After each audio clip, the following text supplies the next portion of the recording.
खान बे की गर्दन उतार दे और अपने बाप और भाई का इंतकाम ले ले। जबकि दूसरी जानिब ओरहान बे के सिपाही जो उन्हें बचाने आने वाले थे वो भी हेक्टर के जाल में फंस जाते हैं। लेकिन फिर नए ट्रेलर में हम क्या देखते हैं कि ओरहान बे और फ्लाविस दोनों ही हेक्टर के जाल से बच निकलते हैं। हेक्टर का ये जाल नाकाम होता है और ओरहान बे यहाँ पर कामयाब हो जाते हैं। लेकिन यहाँ पर शायकीन ये सोच रहे हैं कि आखिर ओरहान बे यहाँ से कैसे बच निकले। और अब चूँकि हेक्टर ने इसके बाद एक और खेल तरतीब दे दिया है, वो ये कि डेफने और शहजादी को रास्ते में अगवा करना। शहजादी स्पोर्चा जो कि डेफने और सारूस के साथ रास्ते पर निकली थी, और चूँकि ये दोनों ही हेक्टर के लिए काम कर रहे हैं तो यहाँ पर शहजादी के लिए बच निकलना काफी मुश्किल होगा। लेकिन फिर हम ट्रेलर में क्या सुनते हैं कि ओरहान बे कहते हैं कि हम शहजादी के खिलाफ इस चाल को नाकाम बनाएंगे। तो क्या ओरहान बे इस बार भी हेक्टर की चाल को नाकाम बना पाएंगे? तो क्या हेक्टर को एक बार फिर से ओरहान बे के हाथों से शिकस्त का सामना करना होगा? तो इस बारे भी तफसील से बात करेंगे और साथ ही साथ बात करेंगे फ्लाविस के हवाले से कि वो अपने बाप के हकीकी कातलों को कब पहचानेगा। क्या फ्लाविस ने उस्मान बे की बातों पर यकीन कर लिया है? अगर नहीं तो कौन उसे हकीकत बताएगा? और चूँकि वो अपने भाई का भी इंतकाम लेना चाहता है तो क्या अपने बाप के कातलों को ढूंढने के बाद वो अपने भाई के कातलों को माफ कर देगा?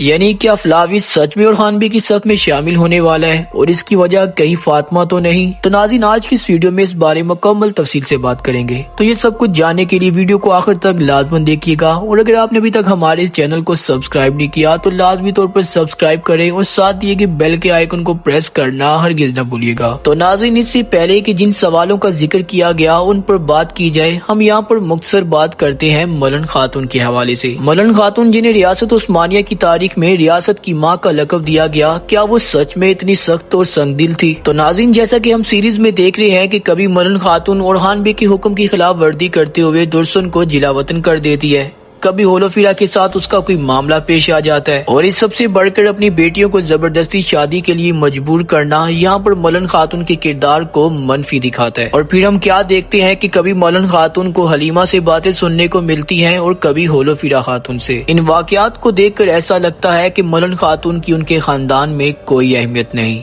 मलन खातून को सिर्फ ऐसा दिखाया गया कि वो हर राह में रुकावट डालती है। तो यहाँ पर राइटर को थोड़ी मेहनत करने की जरूरत है ताकि मलन खातून के किरदार को मनफी नहीं बल्कि पॉजिटिव कैरेक्टर दिखाया जाए। जैसा कि हमने अर्तुगरुल गाजी में हाइमा खानम का किरदार और कोरलुस उस्मान में सिलजान खातून का किरदार देखा, ऐसे ही हम मलन खातून को कोरलुस ओरहान में देखना चाहते हैं। खैर, अगर बात की जाए हलीमा और दुर्सन के हवाले से तो क्या इस सब के बाद दुर्सन की वापसी हो पाएगी या फिर दुर्सन हमेशा के लिए चला गया? ये भी शायकीन को काफी परेशान कर रहा है। तो नाज़रीन, यहाँ पर ये मुमकिन है कि दुर्सन का किरदार आने वाली चंद एक साल तक सीरीज का हिस्सा नहीं होगा, लेकिन दुर्सन की वापसी जरूर होगी, क्योंकि दुर्सन के साथ जुड़े हुए वो राज नहीं रह सकते। उन राजों से पर्दा जरूर फाश किया जाएगा, और जब अगली बार दुर्सन के किरदार को सीरीज में दिखाया जाएगा तो वो कोई आम शख्स नहीं बल्कि एक सरदार के तौर पर होगा। खैर, तो चले बात करते हैं वीडियो के असल मौजू के हवाले से कि आखिर ओरहान बे और फ्लाविस कैसे बच निकले। तो नाज़रीन, जैसा कि हमने हालिया एपिसोड में देखा कि ओरहान बे और फ्लाविस दोनों एक खेल के तहत हेक्टर के सामने चले जाते हैं।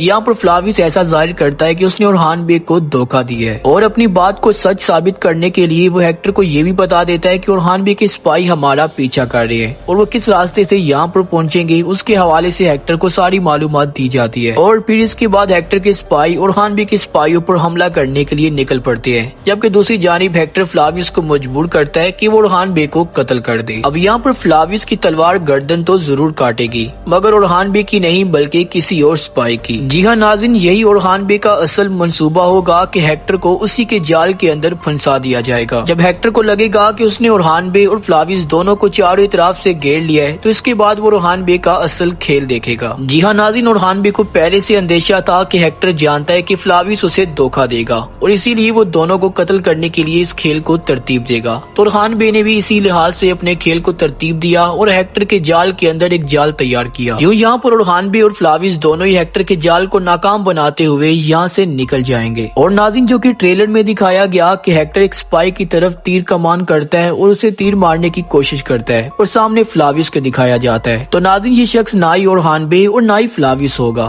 बल्कि ये कोई और होगा। खैर, इस सब के बाद ओरहान बे ये जान जाएंगे कि हेक्टर का अगला खेल क्या होगा। वो शहजादी को गिरफ्तार करने वाला है। उसे अगवा करने के बाद वो उसे शहनशाह के खिलाफ इस्तेमाल करेगा। और ऐसी कुछ बातें हमने ट्रेलर में भी ओरहान बे के मुँह से सुनी कि वो शहजादी को बचाने की بات کر رہے ہیں تو یقیناً اب برہان بے ہیکٹر کے دوسرے کھیل کو برباد کرنے کے لیے شہزادی اسپورچا کو بچانے کے لیے نکلیں گے۔ اسپورچا جو کہ ڈیفنے اور ساروس کے ساتھ سفر پر نکلی تھی، انہیں انہی کی جانب سے دھوکہ ملے گا۔ البتہ یہاں پر ڈیفنے کی غداری ابھی کے لیے واضح تو نہیں ہوگی، مگر یہاں پر ممکن ہے کہ ساروس کی غداری واضح ہو جائے اور معبد کے جنگجوؤں کے ساتھ مل کر شہزادی اسپورچا کو اغوا کرنے کی کوشش کرے گا، مگر ناکام ٹھہرے گا، کیونکہ یہاں پر برہان بے کی آمد ہوگی جو کہ اسے شکست دیتے ہوئے شہزادی کو بچا نکلیں گے۔ تو یوں شہزادی اسپورچا کے دل میں ترکوں کے لیے جو خیالات تھے وہ تبدیل ہو جائیں گے۔ وہ جان جائے گی کہ ترک جو بول رہے تھے وہ سچ تھا۔ پھر اگر بات کریں گے کیا فلاویوس بھی سچ کو جان پائے گا کہ آخر اس کے والد کا حقیقی قاتل کون ہے، اور اس سچ کو جاننے کے بعد فلاویوس کا کیا ری ایکشن ہوگا، ہر کوئی اسی بارے جاننا چاہتا ہے۔ تو ناظرین، حالیہ ایپیسوڈ میں جب عثمان بے نے بھی فلاویوس کو بتا دیا کہ انہوں نے اس کے والد کو قتل نہیں کیا بلکہ اس کا قاتل بازنطین میں موجود ہے، مگر پھر چاہے فلاویوس عثمان بے کی بات پر پورا اعتماد نہ کرے، مگر پھر بھی اس کے دل میں یہ بات بیٹھ چکی ہے کہ آخر اس معاملے میں کچھ تو گڑبڑ ضرور ہے۔ تو ناظرین، جیسی دوسری جانب سے ساروس کی غداری واضح ہوگی کہ وہ بھی معبد کے جنگجوؤں میں سے ایک تھا، تو اس کے بعد فلاویوس اور ساروس ایک دوسرے کے دشمن بن جائیں گے۔ یوں فلاویوس ساروس کو گرفتار کرے گا اور ساروس ساری حقیقت فلاویوس کو بتائے گا۔ ساروس اپنی آخری سانسیں لینے سے پہلے فلاویوس کو بتا دے گا کہ کیسے میں نے تمہارے باپ کو قتل کیا اور الزام عثمان غازی پر لگا دیا گیا۔ ساروس فلاویوس سے کہے گا کہ تم نے بھی اپنے باپ کی طرح ترکوں کے ساتھ اتحاد کر لیا ہے، جس طرح میں نے تمہارے باپ کو مارا تھا اسی طرح تمہیں بھی ترکوں کے ساتھ اتحاد کرنے کی وجہ سے مار دیا جائے گا۔ اور یہ وہ لمحہ ہوگا جس کے بعد فلاویوس کو احساس ہوگا کہ اس نے اپنی ساری زندگی جھوٹ میں گزار دی، وہ حقیقت کو کبھی جان ہی نہ سکا۔ وہ انہیں اپنا رہبر، اپنا ہمدرد مانتا رہا جنہوں نے اسی کے باپ کو قتل کیا تھا، اور انہیں اپنا دشمن مانتا رہا جنہوں نے حقیقت میں اس کے باپ کے ساتھ رحم دلی کی۔ تو ناظرین، یہ حقیقت وہ حقیقت ہوگی جو فلاویوس کی زندگی میں بڑی تبدیلی لائے گی، اور اس کی زندگی میں سب سے بڑی تبدیلی فاطمہ خاتون کے ساتھ اس کی محبت کی وجہ سے ہوگی۔ اور پھر جب فاطمہ خاتون آگچوڑا کی حقیقت جان جائے گی تو اس کے بعد فلاویوس یہ سوچنے پر مجبور ہو جائے گا کہ کاش وہ ایک بازنطینی کمانڈر نہ ہوتا۔ ناظرین، یہ واقعات فلاویوس کی زندگی کو مکمل تبدیل کر دیں گے، لیکن یہاں پر زیادہ اہم یہ ہے کہ کیا یہ تبدیلیاں فلاویوس کے لیے فائدہ مند بھی ثابت ہوں گی۔ آخر فاطمہ خاتون تاجر آگچوڑا کو فلاویوس کے روپ میں کیسے قبول کرے گی، اور یہ صرف اسی صورت ممکن ہو سکتا ہے کہ جب فلاویوس مسلمان ہو کر اسلام کے دائرے میں آ جائے، جس کے بعد فاطمہ خاتون کی نفرت فلاویوس کے لیے ہمیشہ کے لیے ختم ہو جائے گی۔ تو ناظرین، کیا میری طرح آپ بھی یہ سوچتے ہیں کہ فلاویوس مسلمان ہونے جا رہا ہے؟ تو اس بارے آپ نے اپنی رائے سے ضرور آگاہ کرنا ہے۔ تو ملتے ہیں اپنی اگلی ویڈیو میں، اپنا خیال رکھیے گا، اللہ حافظ۔